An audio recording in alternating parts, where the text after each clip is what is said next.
बजरंगबली की जय। आज हम बात करने वाले हैं जो चतुर्थ श्रेणी अधिकारी भर्ती परीक्षा 2025 है उसके बारे में बात करेंगे। और साथ में जो मैथ्स के है ना, मैं पहला टॉपिक लेके आऊँगा। तो इसके अंदर मैंने बताया था आज के मैथ का पहला टॉपिक लेके आऊँगा और वहीं से मैं आपका क्लियर कर दूंगा। आपको किसी भी प्रकार से कोई सूत्र रटना नहीं है, किसी भी प्रकार से आपको कोई सूत्र लगाना नहीं है। सीधा आंसर बिल्कुल दिमाग से बिना पेन कॉपी चलाए आप कर पाओगे। तो देखो, ये मैथ का बेस होता है, जिसमें एडवांस मैथ आती है उसका बेस ये माना जाता है। अगर ये चीज़ आप समझ गए तो जो चक्रवृद्धि ब्याज है और इसके अलावा जैसे लाभ हानि है या अनुपात समानुपात है, सारी चीज़ें यहीं से क्लियर कर जाओगे। ये मैं आपको लिख के दे रहा हूँ। पर आपको समझने के लिए थोड़ा सा इसके हम बेस को समझने की कोशिश करेंगे कि ये मैथ के अंदर आया कहाँ से और कैसे ये संभव होता है। तो देखो, जब भी हम ब्याज की बात करते हैं, ज़्यादातर मैथ में हम किसी भी चीज़ की बात करें तो वहाँ पे हम 100 लेके चलते हैं। आधार इसको माना जाता है 100 को, क्योंकि हर चीज़ 100 के ऊपर होती है। चाहे वो लाभ हो तो 100 पर होगा, हानि हो तो 100 पर होगा, ब्याज हो तो 100 पर होगा, चक्रवृद्धि ब्याज हो तो भी 100 पर होगा। कुल मिला के और अनुपात समानुपात, ये सारी चीज़ें इस बेस को आधार मान के ही पूरी मैथ चलती है। तो ये आप समझो इस 100 की क्या भूमिका है, यानी कि 100 की क्या भूमिका है, ये समझना है। आज मैं ज़्यादा लंबी क्लास नहीं लूँगा, कल से मैं ट्यूशन बाई प्रैक्टिस कराऊंगा। आज आपको ये मैं समझा रहा हूँ, इसको समझ लेना, कल आप खुद ट्यूशन करोगे, ये मैं बता रहा हूँ आपको। देखो, अब मान लो कैसे है। तो जैसे मान लो हमने किसी से उधार लिए, मैंने 5,000 रुपये। कितने लिए? 5,000 रुपये मैंने उधार लिए। अब उसके अंदर अगला जब भी ब्याज की कोई भी अगर पैसे देता है तो वो दर निर्धारित करता है कि भाई मैं देखो आपसे दर के रूप में आपसे लूंगा मैं 5%, 5% लूंगा। और जैसे मान लो अब उसमें इस दर का मतलब या तो वार्षिक होती है, ज़्यादातर क्या होती है वार्षिक, या कहीं कहीं पे मासिक भी हो सकती है, या फिर 2 वर्ष 3 वर्ष ऐसे भी हो सकती है। तो यानी कि ये दो दर है ना, वो निर्धारित करती है इसके ऊपर। वो कहेगा कि 5,000 रुपये और दर में अब आपसे 5% लूंगा वार्षिक, और कितने साल का है वो अलग देगा। जैसे समय दे दिया तो समय मान लो आपको दे दिया 2 वर्ष या 1 वर्ष, तो ये लो। अब हो गया ये। अब इसका क्या रोल है और इसका क्या रोल है, मेन चीज इनके अंदर है, इसके अंदर। अब इसका इसका क्या संबंध है, तो ये देखो, ये कह रहा है कि 5%, 5% का मतलब हो गया कि ये परसेंटेज है ना, ये परसेंटेज मैंने कहा था ना अभी, ये 100 पर मानी जाती है मैथ में। मैथ में हर चीज 100 पे, लाभ आनी भी होगी 100 पे होगी, दर होगी वो 100 पे होगी, चक्रवृद्धि ब्याज होगा वो 100 पर होगा। ये कह रहा है कि देखो भाई, मैं आपको 5,000 रुपये तो दे रहा हूँ, लेकिन प्रत्येक साल के 100 रुपये पर 5 रुपये लूंगा, यानी कि 100 के ऊपर मैं आपसे 5 रुपये लूंगा। आपकी मर्जी हो तो ले जाओ और न मर्जी हो तो न से, यानी कि वार्षिक लूंगा। 5 रुपये 100 रुपये पर कितने लेगा, वार्षिक 1 साल का लेगा वो 5 रुपये। ये बैंक ब्याज में वार्षिक में चलता है। अभी मैं बताऊंगा कि कहाँ कहाँ कैसे कैसे होता है। यानी कि बैंक के अंदर जो बैंक ब्याज लेता है ना या देता है, तो वो 1 साल का देता है। और कितना दे रहा है यहाँ पे, 5 रुपये 100 रुपये के, यानी कि इस 100 के कितने देगा, 5। 100 होगा तो उसके 5 रुपये देगा। अब अपने पास में जो मूलधन है आपने तो दिए तो 5,000 है, तो 5,000 रुपये दिए हैं, तो अपने पास में जितने भी 100 रुपये हैं उनके सबके 5-5 रुपये अपने को मिलने वाले हैं, वो भी 1 साल के। तो अब इसमें हम कैसे पता लगाए कि 5,000 में कितने 100 हैं। तो देखो, जब भी हम किसी संख्या का पता लगाते हैं तब अपन क्या करते हैं भाई, उसमें कितने 100 हैं तो उसमें 100 का भाग दे दो, उतने 100 आ जाएंगे। जैसे मैंने इसमें 100 का भाग दिया तो कितने 100 आए, 50। 50 100 होंगे, ये अलग अलग ऐसे, यानी कि ऐसे मान लो आप 100 100 100 100 100, ये ऐसे। अब मैं ऐसे करते करते 50 तक जाऊंगा ना, तब कितने हो जाएंगे, 5,000। समझ गए मेरी बात, यानी कि कहने का मतलब 50 100 होंगे तब 5,000 रुपये अपने होंगे। तो अपने इसमें कितने 100 बनते हैं, 50। ये 50 100 बनते हैं। अब 100 के कितने ले रहा था वो, 5 रुपये। कितना लेने वाला था, 5 रुपये।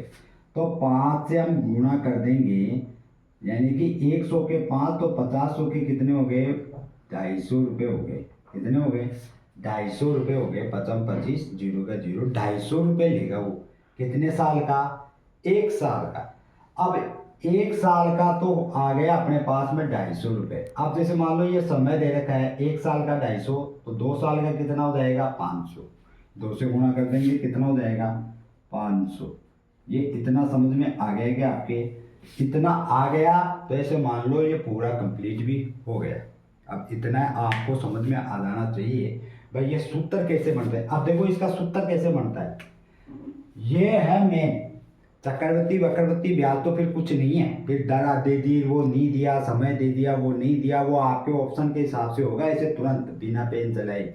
बस मेन चीज़ ये है, इसको समझ लेना। मैंने फिर दोबारा से बता रहा हूँ, ये हमेशा दर होती है वो प्रति 100 पे चलती है। जैसे हम गांव में से किसी से पैसे लेते हैं ना, तो प्रति सैकड़ा लगा के देता है वो, ऐसा कहता है ना, प्रति सैकड़ा। प्रति सैकड़ा, सैकड़ा का मतलब हो गया क्या, 100। तो प्रति सैकड़ा का मतलब हो गया 100, 2 रुपये लेता है वो। लेकिन वहाँ गाँव के अंदर ये 2 रुपये 100 के तो लेता है, लेकिन वो लेता है कौन सा, प्रति माह। प्रति माह का मतलब 1 महीने के ही। अब अपने को पूरा साल का बदलना है ना, अपन सोचे भाई 100 पर पूरे साल का कितना लेगा, तो 1 महीने के 2 रुपये, तो 1 साल में कितने महीने होते हैं, 12। तो यानी कि वो बैंक के हिसाब से कितने ब्याज ले रहा है, 24% ब्याज ले रहा है। अगर अपने को 5,000 रुपये देना कोई गाँव में से, अगर 5,000 रुपये ले रहे हैं, तो गाँव में प्रति सैकड़ा प्रति माह के हिसाब से दिया जाता है 2 रुपये। तो साल में कितने महीने होते हैं, 12। 1 महीने के 2 ले रहा है, तो 12 महीने कितने लेगा, 24। तो यानी कि 24 रुपये लेगा वो, कितने के, 1 साल के। यानी कि प्रति वार्षिक अगर में बदले इस दर को, 2 की जगह कितनी हो जाएगी, 24%। 24% ब्याज दर लेते हैं वहाँ पे, जबकि बैंक कितना लेता है, मात्र 10%। अब इसको गुणा करेंगे वो ब्याज आ जाएगा अपने पास में, ये बात है। अब यही चीज़, अब 2 रुपये दे दी। अब मान लो इसको दे दें यहाँ पे वार्षिक की जगह 6 माही, 6 माही दे दे, 6 माही। तो उसके अंदर क्या होगा, इसको हम आधा कर देंगे, या तो इसको आधा कर दो, या तो इसको आधा कर दो इसको, या फिर आधा नहीं करना है तो पूरा निकाल के, और ये 250 है, इसमें 2 का भाग दे दो, बस बात खत्म। 6 माही दे दी ना, आधा ही करना है ना, 1 साल का 250 रुपये है, तो आधे साल का कितना होगा, 2 का भाग दे दो। ये होता है। तो इस प्रकार से आपको क्वेश्चन करने हैं, कैसा भी क्वेश्चन दे फिर उससे फर्क नहीं पड़ता कि क्या होने वाला है। अगर मान लो आपको दे दे यहाँ पे 2 माह का, 2 माह का दे दे, 3 माह का दे दे, 4 माह का दे दे, 5 माह का दे दे, तो सीधा सा फंडा है, इसको प्रति माह में बदलो। जैसे 250 रुपये है, तो 250 में 12 का भाग दे दो। फिर कितना पूछ रहा है, वो 2 महीने का पूछ रहा है तो 2 से गुणा कर दो, 3 महीने का पूछ रहा है 3 से कर दो, 4 महीने का पूछ रहा है 4 से कर दो। क्यों कर दे, क्योंकि इसमें 12 का भाग देंगे तो 1 महीने का ब्याज आ जाएगा। अब वो कितने महीने का ले रहा है उतने से गुणा कर दो, ये होता है। अब उसके अंदर सूत्र लगाते हैं, वो 6 माही का ये सूत्र होगा, 2 माही का वो सूत्र होगा, 3 माही का। काहे के लिए लफड़ा करना है, सीधा फॉर्मूला समझना है इसका कि ये फॉर्मूला बना कैसे। अब कैसे कैसे बना वो भी मैं बता देता हूँ। देखो ये फॉर्मूला बना कैसे, ये अगर समझोगे तो आपके सारे क्वेश्चनों के उत्तर आपको खुदा खुद मिल जाएंगे। अब जब भी होती है ना, अपनी जिज्ञासा जब तक शांत नहीं होगी तब तक हम क्वेश्चन को समझ नहीं पाते। ये रीजन है सबसे बड़ा। हम सूत्र रखते हैं लेकिन अपनी जिज्ञासा होता है यार ये आया क्यों, आ तो गया 250 रुपये, लेकिन ये आया क्यों। क्यों का उत्तर अगर आपको मिल गया ना, तो फिर आपका 100% क्लियर हो गया। फिर आपको कोई मतलब नहीं है, कैसे भी जोड़ तोड़ करके आप उसका आंसर करेक्ट पहुंच जाओगे। उस समय आपको पता भी लग जाएगा कि मेरा क्वेश्चन सही हो गया। ये बेस है, इसको समझना बहुत ज़रूरी है। ये नहीं समझोगे तो कुछ नहीं आएगा आपको। अब देखो कैसे है, अब ये कह रहा है 5,000 रुपये है, ये 5,000 रुपये जो दर है, ब्याज की दर वो 5% है, कितने पे है, 100 पे। तो अपने को पहले ये ध्यान रखना है कि इस 5,000 में कितने 100 होंगे, क्योंकि हम तो 100 का ही तो दे रखा है 5 रुपये। तो कहने का मतलब हम इसमें 100 का भाग देंगे, तब 100 की वैल्यू आ जाएगी भाई इसमें कितने 100 है, इस मूल दर में कितने 100 बनेंगे। उसको हमें क्या करना है, गुणा, क्योंकि जितने 100 होंगे सब 100 के कितने मिलने वाले, 5 रुपये मिलने वाले हैं। अब ये तो बात हो गई 1 साल की, मैंने वार्षिक बताया था ना, 1 साल का हो गया ये। 1 साल का हो गया। अब अगर मान लो वो पूछ ले कि 2 साल का पे वो लगातार चलेगा, तो 2 से गुणा कर दो। समझ गए मेरी बात?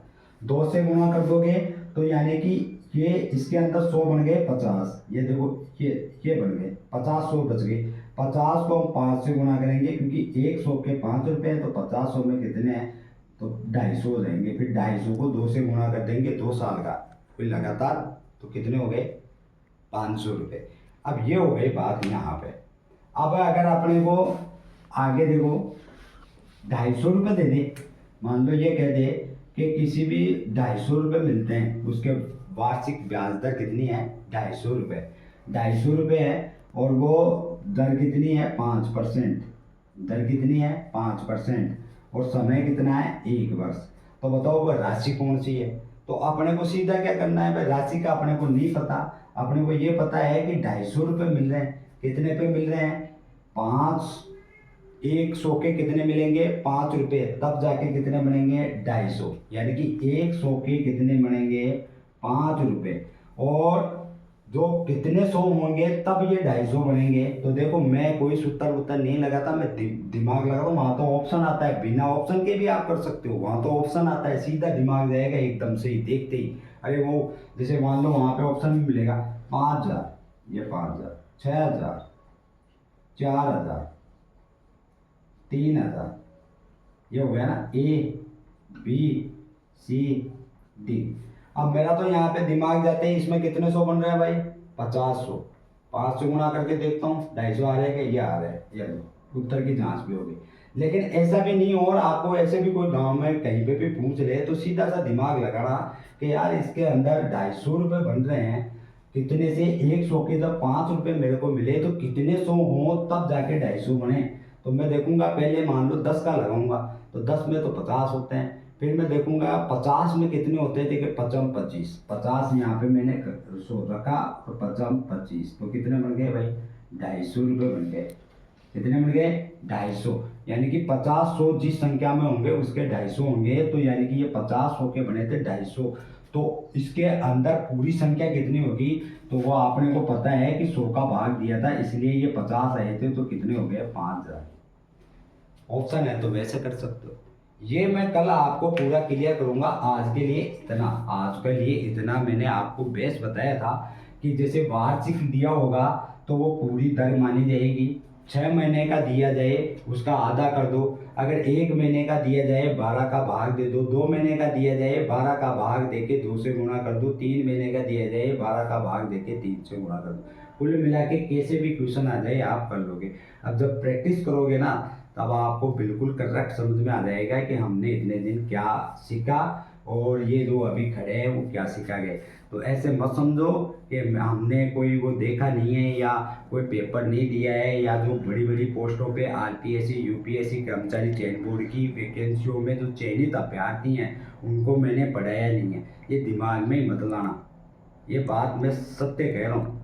इस एरिया से काफ़ी सारी सरकारी जॉब के अंदर खारियत है और वो मेरे पढ़ाए हुए हैं, ये समझ लो आप। अब तुम्हारे अगर वो लगे कि भाई ये ऐसे ही है तो फिर घूमते रहो, मेरे को कोई मतलब नहीं है।